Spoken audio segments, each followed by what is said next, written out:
Order! Order! You are an incorrigible delinquent at times. Behave yourself, man!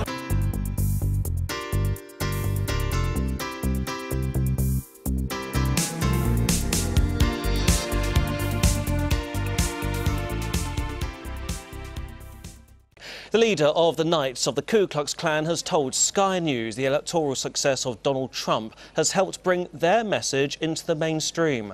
Pastor Thomas Robb says he expects more violence on the streets of America following the clashes at a far-right rally in Charlottesville earlier this month.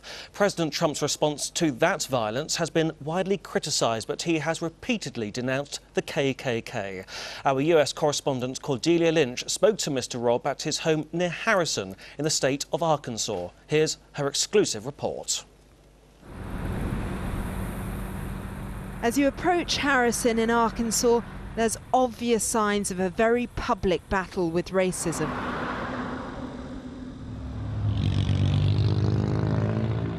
A former Confederate state, it's grappling with a problematic present, trying to escape the shadows of America's oldest hate group. In nearby Zinc is the headquarters of the Knights of the Ku Klux Klan.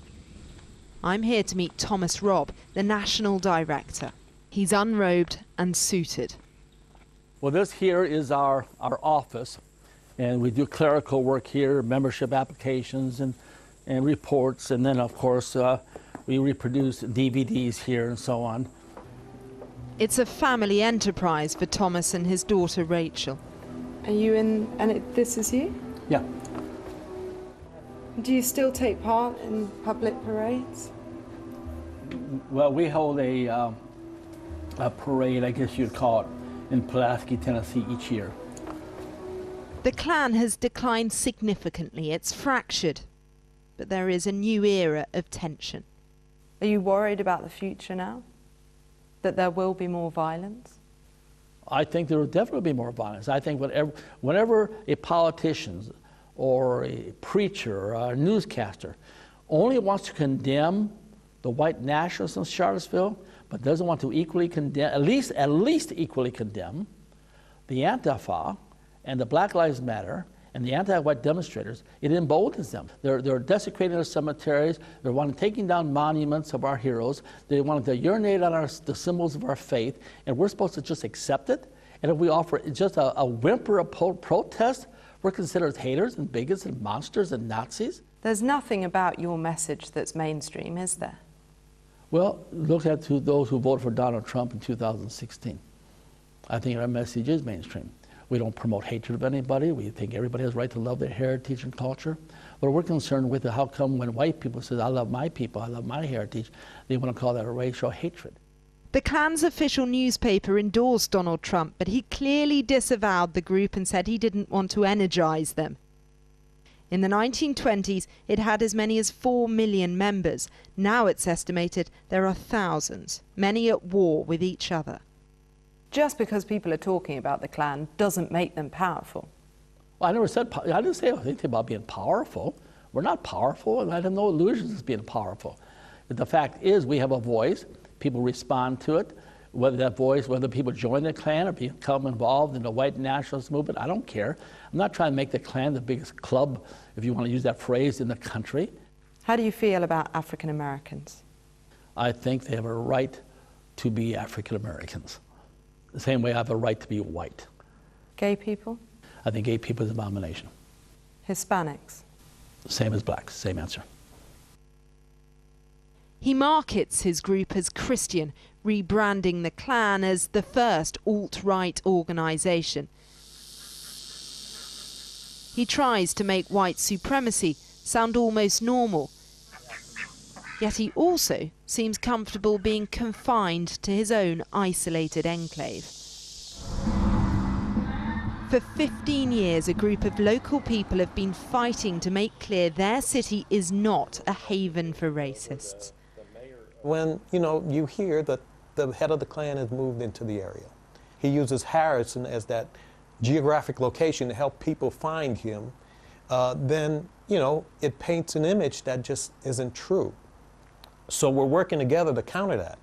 We're trying to get the word out that, hey, okay, so he gets his mail here. That's about it. That's the most significant impact this man has on this community. And I'm speaking from a black man living here, who with his family has been happy and successful and productive.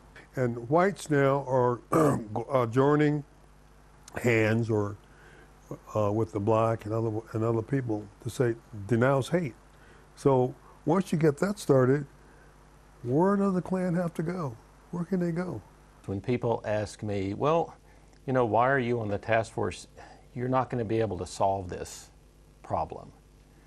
I said, well, you know, we probably aren't going to be able to completely solve this problem. If I want to have conversations about race and how people are feeling, this is the best place to come and to have those conversations and to make cross-cultural friends. They have hope and faith in their message, but they haven't won the battle yet. And the rest of the country is just joining it. Cordelia Lynch, Sky News, Harrison, Arkansas.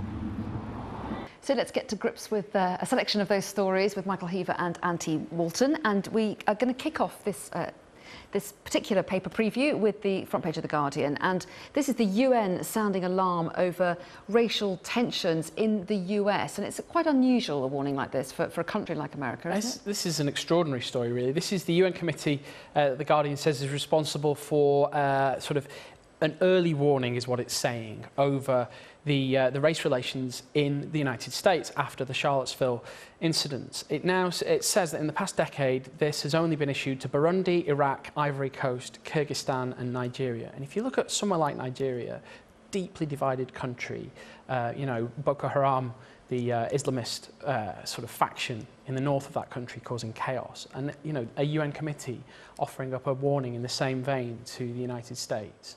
There is a massive problem here. This problem has been going on for a long time, but the kind of scab has been ripped off it last week. And I'm afraid to say that Donald Trump has enabled some of the worst people in America to have a prominent voice. And we look at the top story that you're carrying this evening, the leader of the Ku Klux Klan praising Donald Trump for his role in bringing them back to prominence. I mean, it's the endorsement that no one wants, but Trump seems to be fairly okay with. And the UN here saying it's urging the Trump administration to unequivocally and unconditionally reject discrimination. I mean, has Trump gone far enough in your view? I mean, he's had a lot of criticism for his mixed messages over this. Yeah, look, I think America for a long time now, as Andy says, has seen sort of race relations deteriorate in a very sad way. You saw sort of the Black Lives Matters riots and civil unrest under Obama, and that's got worse. You've always seen these horrific scenes of seeing neo-Nazis out in the streets of America. And I think, yeah, Donald Trump has got a big task on his hands to unify America, to bring people together, to back the police. I mean, outside of his rally yesterday, the police said they were targeted with rocks and bottles. There's big civil unrest there. And I think Donald Trump has to bring the country together. And it's not going to be an easy task. But I think with some of his language last night, if you actually look what he said, I know people are saying that it was very confrontational, the rest of it. He was actually talking about a shared American destiny together. You know, one flag, one people. That is what people want to hear, I think. And that's the way to bring America together. So that's what people want to hear. And yet he has also talked about problems on both sides, not an unequivocal condemnation of white supremacists. Well, no, I think he has condemned white supremacists, and I think you can't just go around saying, well, this person endorsed this, but you know, some Black Panthers endorsed Obama. No one for a second would say that they shared any of the same political beliefs. I mean, that's slightly ridiculous. Who cares what the Ku Klux Klan say? They're a bunch of extremist nutcases. Well, the reason we care is because there's a heritage there and there's a history there of, within living memory, black people being lynched in the south of America. And if you look at what's happened with some of the cases of black lives being taken in various circumstances, there is more than an echo of that lynching happening now. And for the president to take 2 days to condemn that and then to go back on his condemnation and still say, oh, well, it's a little from column A, a little from column B, it's simply not good enough. And, you know, you're not a racist.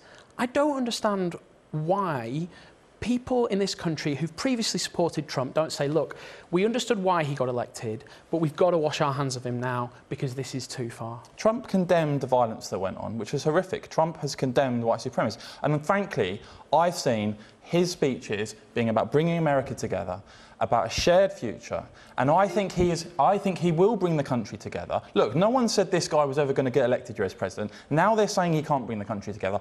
I actually think he will, and I think by going out in the country, not just being shackled in the White House the whole time, going out there, speaking to people face to face, holding these rallies, I think that's the exact way to bring the American people together. The rallies where he rants about the media being liars, the rallies where he rants about... Watch the speech. That was a very small part of the speech. Why does he do it? Why does he do it? Because he's a narcissist. He's not. I don't think he's interested in bringing the country together. I think he's interested in seeing, you know, crowds of adoring fans of himself, and someone like that is never going to be able to bring the country together. But that misunderstanding of Trump, I'm afraid, is why so many people said he had no chance, and yet he won, and I think will win next time as well, because actually what he's causing is a political revolution, and he is bringing a lot of people together. Okay.